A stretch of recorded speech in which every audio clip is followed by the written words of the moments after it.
What got me started? So we're talking the journey to the boardroom, so to Yes, speak. Is sir. that That is it. well? And Honestly, and I would say this for almost anybody.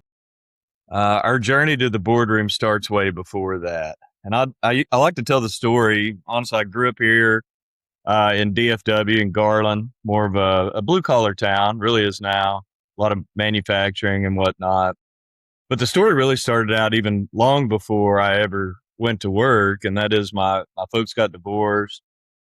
I was in about third grade, so I don't know how old you are in third grade, but you're young. I think 7, 8 years old, and it really, honestly, shaped who I was as a person for a bunch of reasons. Because I wasn't really sure what the heck was going on, but it gave me the opportunity to spend a lot of time with my grandparents because my mom had to go to work, that sort of thing.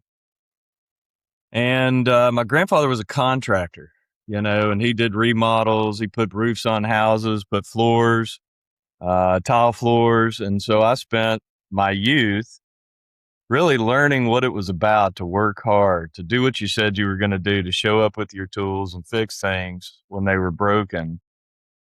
And so consequently, when I got a little older in high school, I got jobs mostly in the manufacturing industrial space. Think uh, machine shops, cabinet shops, that sort of thing. And man, did I learn a lot. And the story I like to tell here is that what I really learned in those spaces, and this is in the mid '80s, so I'm aging myself here. Um, was really not so much about manufacturing and industrial and doing things with my hands, although I did learn those things. What I learned a lot about was sort of bad bosses and gosh, the prevailing wisdom around how you run a company and treat people was more straw boss mentality in those days.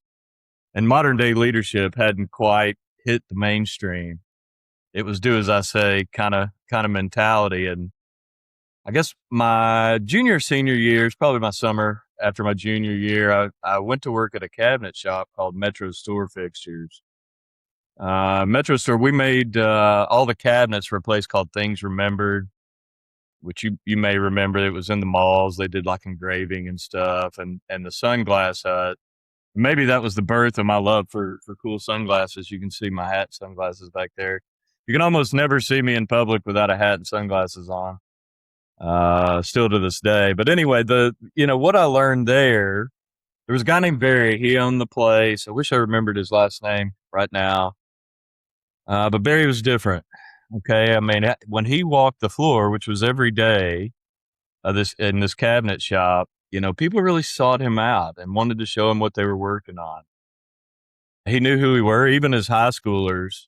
He knew about our family, what was going on, and I thought, holy cow, this is a different kind of place to work, and I can see the joy people have working here. That they felt like they were part of something cool and bigger and perhaps important, even though we were just making what I called curio cabinets, which he didn't really like back in that day.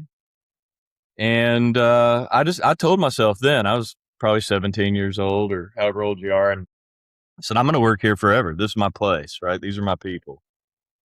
And true to who he was, Barry sat me down one day as a young man and said, "Listen, Brandon, we like you here, and you're welcome to stay, but I think you're cut out for more." So Barry didn't just teach me more about leadership. He taught me more about leaning into others and their strengths. And so I thank him for sending me on a different trajectory. I decided to take out some loans and go to college.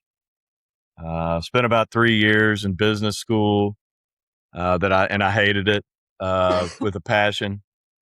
And I didn't want to be an engineer, which was probably where my brain really should have taken me, because my dad was an engineer, and that just made you, maybe that made you a bad person or something, because that's why you get divorced or whatever my brain had decided, whatever story I was telling myself. So I ended up getting about 3 years worth of business school in, called my dad one day and said, I really hate this. Like, I don't know what I'm going to do with my life if I get this degree.